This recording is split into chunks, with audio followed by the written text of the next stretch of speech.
Hi everyone, Kate here for part 2 of my May reading wrap-up. And the first book that I finished was an audiobook with my boys, and that was Paddington at Work. This is the 7th in the Paddington series by Michael Bond. I do not tire of these books. I love the misunderstandings that Paddington has, but in such a charming way. And you know that it's a really safe world, much like Jeeves and Wooster, and that all of the problems will be solved and no permanent damage has really generally been done. And I find them entirely delightful and comforting. And yes, I just highly recommend Paddington. And the next book that I finished was The Mill on the Floss. I am going to be doing, as soon as I finish filming this wrap up, I will be filming immediately ranking George Eliot's novels. And it's more complicated than I thought it was going to be. So it's going to be ranked a little bit differently than I was thinking originally. But I am really looking forward to talking about these books more at length in that video. And then the next one that I finished was the Kindred Spirits Book Club pick of May, and that is All Creatures Great and Small by James Herriot. I have spoken about this series quite a bit on my channel. You know that I love it. I just love how he doesn't shy away from showing you how tough the life of a veterinarian can be. You have to go out in all weather and at all times of the day, whether it is, very early in the morning or whether you're called out in the middle of the night and whether you've had a very busy day. Animal emergencies don't wait and depend on your schedule being less busy.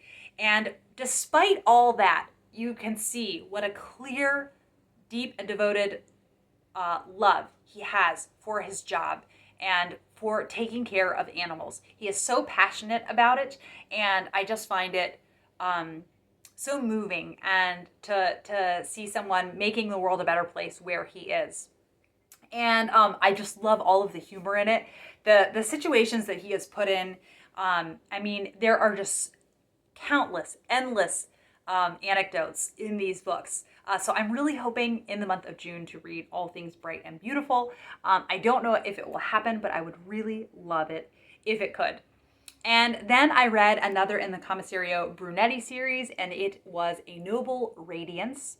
And this is when kind of an architecture, it starts out a bit of a architecture mystery in that they're going to be building a house on these grounds in the countryside, and they find skeletal remains and a ring, a very specific signet ring on the skeleton of this body. And it gives a very big clue as to who the body is. But Inspector Brunetti has to make absolute certain, and it's this very iconic, the timing does seem right. There was a very iconic kidnapping case of a 17-year-old boy, so he was a lot older. And I just find these books so compelling. They are not these pacey, can't stop reading, edge of your seat kind of mysteries. They're very slow in plotting, but to me, that's probably a more accurate experience of someone trying to investigate a murder. And you have lots of people who are not willing to talk to you and give you information. They do not want to do a single thing for you. And so he has, red tape that he's constantly working against. And these books would not be this series without his family. And there was one really fun couple of chapters where he comes home and his daughter, who is a novice at cooking, she's a young teenager, and his wife says, in secret to him, she says, Chiara is making ravioli and you're going to eat it and you will ask for seconds. Like, she is working so hard on this and she is so excited to serve it to us, and it's awful. The meal is just awful, but he loves his daughter so much that he does in fact ask for seconds. So I just find the details like that, the personal touches, to be really lovely. So another wonderful, excellent Brunetti mystery, and I can't wait to continue on with the series. And then I read another Shakespeare play, and that was As You Like It. This is another one of the comedies. And you heard my thoughts on kind of reading Shakespeare. I just feel really kind of exhausted and burned out by the end of a play because there's so much that happens. So I do enjoy, I did enjoy them, but I more appreciated them. And I felt at the end like, okay, I would like a while before I read the next Shakespeare. Rosalind, though, so far is my favorite leading lady. I found her just Wonderful. Absolutely wonderful. I really loved Rosalind as a character. So that was a real highlight of As You Like It for me. She so far, to me, is my favorite Shakespeare lady. And then I read Pinocchio with my boys. What an experience Pinocchio was. I kind of would like, so Charlotte Mason is a really kind of a role model for a lot of homeschoolers, and the way that she thought kind of like experiential learning for children, and just recommended reading as a really great way for kids to learn and mature and develop. And so there are some Charlotte Mason reading lists, and Pinocchio is on these lists. And I've heard that Pinocchio is just this bonkers story, and it really was.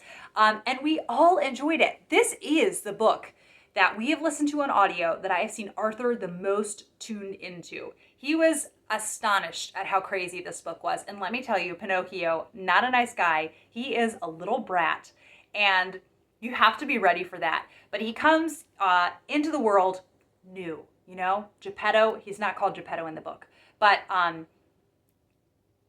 he makes Pinocchio, and Pinocchio is very moldable and impressionable. And I think that's one of the big points of the book. And he's so persuasive. You can kind of get him to do anything. Also, at one point, let me just tell you, no, I don't want to spoil it. Just Jiminy Cricket, that whole plot line was something else. So yes, it does vary a fair amount from the movie. As we were finishing it, Peter said he wanted to watch the movie. My very first memory ever being in a movie theater was when I was 3 years old, and they did a Pinocchio revival showing. And so my dad thought, oh, this will be so fun. I'm going to take my little girl to the movie theater. We're going to watch this classic Disney cartoon together. And I remember being so terrified of Stromboli. He had to carry me out of the theater screaming and crying. I vividly remember it. I was terrified of Stromboli. So Peter says, can we watch the movie? And Arthur is already a very sensitive soul. I thought, you know what? Arthur, he'll just leave the room if it's getting too stressful for him. I put it on, and these boys loved this movie. They made it through the whole movie.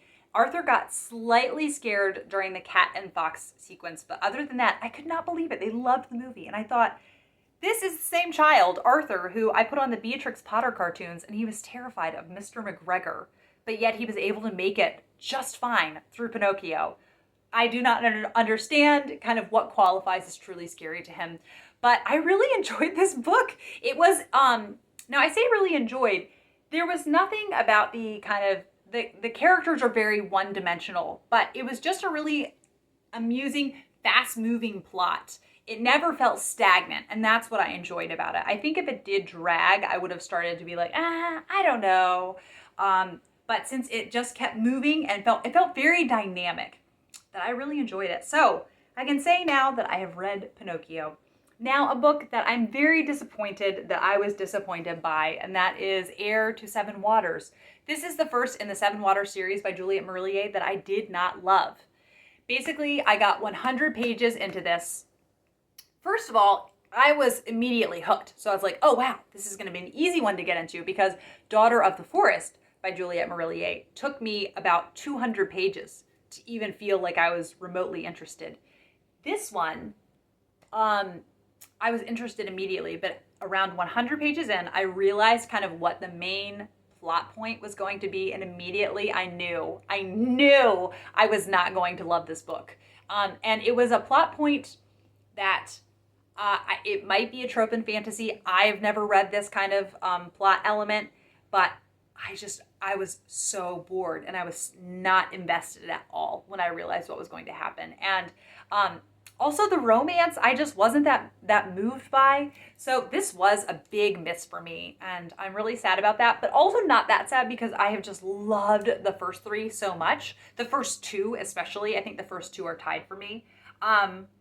So onwards and upwards is what I say, and I'm still wanting to read then the fifth in the series. It could make a good summertime read. I don't know. I have a lot of books I want to be reading this summer, so we shall see. And then I finished I think it was in the month of April that I finished Betsy and the Great World, but then I finished Betsy's Wedding this month. So it finished I started January 2021, and then finished in May 2022, rereading through this series. And guess what? I'm immediately starting up again. The Betsy Tacy Society is hosting a 13-month read-along through the entire series, and I knew I wanted to. The older Betsy Tacy fans that I look up to and admire, their life, they've just been constantly rereading through the series, and they know it in and out so very well. And I thought, I want to know the Betsy Tacy series that well. So I kind of was planning on doing that already, and then when they announced they would be doing this, I thought, oh, yes, it's just the perfect excuse. I mean, Betsy's Wedding is still my favorite in the series because to me is just the neat little bow tied on top of the whole series and is just so delightful. And I love getting to spend so much time with Joe Willard. You really don't get nearly enough time with him in the other books. And I find him such an interesting character. And I love this series. And I love getting to see Betsy, Tacy, and Tib, especially as adults, kind of taking on the world. And they do it so well. And Betsy and Tacy are really trying to find Tib a husband in this book. It's just such a wonderful book. So I really, really enjoyed reading through it, and I'm sure I will enjoy reading through it again next year. And then I did finish, it is a big book, I'm going to hold it up for you, Our Village by Mary Russell Mitford, who is the namesake of the Mitford series by Jan Kieran. This is a really delightful book to leisurely read through. It does not have a plot to it. If you think Cranford doesn't have a plot, this has even less plot than Cranford. It has so much charm, and you get such a sense of what daily life would have been like in the early 1800s. And I'm going to read aloud just the first passage to you, just to give you a sense of her writing style. So this is I'm going to read a paragraph to you from the first passage of the penultimate chapter, which is called The Fall of the Leaf, and it's accompanied by this beautiful picture. Thank you again to my friend Lisa for gifting this to me. I could not believe it when I got it in the mail. And so this paragraph says, "The weather is as peaceful today, as calm and as mild as in early April. And perhaps an autumn afternoon and a spring morning do resemble each other more in feeling and even in appearance than any two periods of the year. There is in both the same freshness and dewiness of the herbage, the same balmy softness in the air, and the same pure and lovely blue sky, with white fleecy clouds floating across it. The chief difference lies in the absence of flowers and the presence of leaves, but then the foliage of November is so rich and glowing and varied that it may well supply the place of the gay blossoms of the spring, whilst all the flowers of the field or the garden could never make amends for the want of leaves, that beautiful and graceful attire in which nature has clothed the rugged forms of trees, the verdant drapery to which the landscape owes its loveliness, and the forests their glory." How delightful is that? So it was really lovely doing a leisurely read through of this between mid-February and the end of May. Really loved this. And then another mystery I had such a fun time reading was Monk's Hood by Ellis Peters. It is the third in the Brother Cadfael series, which is set in, I think it's the 12th century. I think I'm remembering that correctly. Brother Cadfael is a monk. He's also an herbalist, and he uses this Monk's Hood kind of oil balm on someone's painful joints, and it really helps. But he says in the very beginning, like, you have to make sure, this cannot be ingested internally. Really bad things happen. So I was like, all right, the title is Monk's Hood, and he's talking about how deadly it can be. I can see where this is going. So then he investigates. He does work a bit with the sheriff in the town, but there's a bit of like, the sheriff's like, you're getting into my territory. He feels a bit threatened. But I really do, I'm excited to continue on with this series because the first one that I read, which was the second in the series, A Corpse Too Many, I was kind of so on. And then this past December, I read the first one in the series, and I really enjoyed that one. And then this one, I enjoyed the most out of those three. So I think the series is only going to get better as I go along, and I highly recommend the Patrick Tull audiobooks. He just does such a fabulous job narrating. And yeah, he's one of my favorite narrators now. I really love his narration. So highly recommend that. And then one just little delightful gem that I read at the very end of the month was the first in the graphic novel Babysitters Club series, which is Kristy's great idea. If you liked the Babysitters Club series growing up, this is just a lovely way to dip your toes back into that world. I love this little town, small town experience and these characters and the Babysitters Club meetings and the funny things that happen while they babysit, and then the different things that are happening in their personal lives. I find so lovely. So I do have books 2 and 3, graphic novels, also out from the library, and I would like to read those if I can. Okay, so that is all of my May reading. It was a productive reading month, and we'll see how June goes. I hope that you had a good reading month, and please let me know your favorite book that you read in the month of May. I will be back with another video soon. Thank you as always for watching. Bye.